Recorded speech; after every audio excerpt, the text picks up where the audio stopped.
Welcome back to my channel. This is Steve with Breck DIY.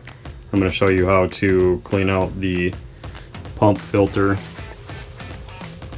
that is in here that sometimes can cause a smell or actual error code OE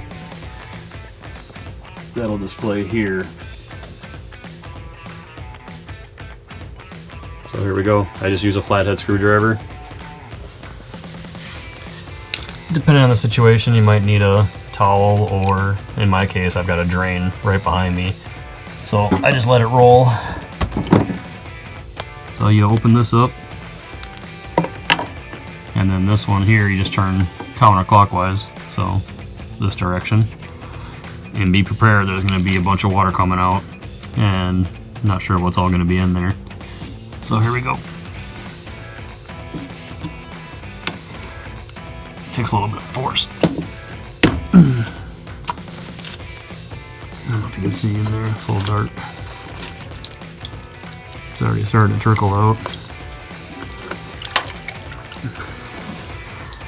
There we go. All this gunk that's in here. Go ahead and clean this thing out. And then reinsert OE code.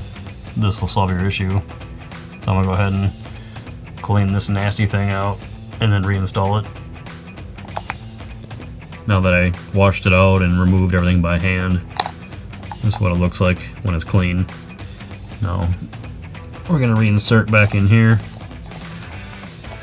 Just put it back in, push in, turn clockwise, so to the right.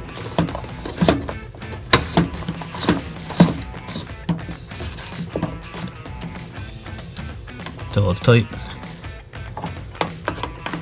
Reinsert the hose. Some more water will come out.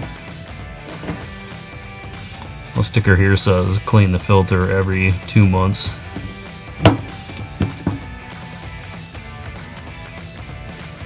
And that is how you change your pump filter, or at least clean it out. Thanks for watching my video. Please like and subscribe. Steve with Breck DIY. Thank you.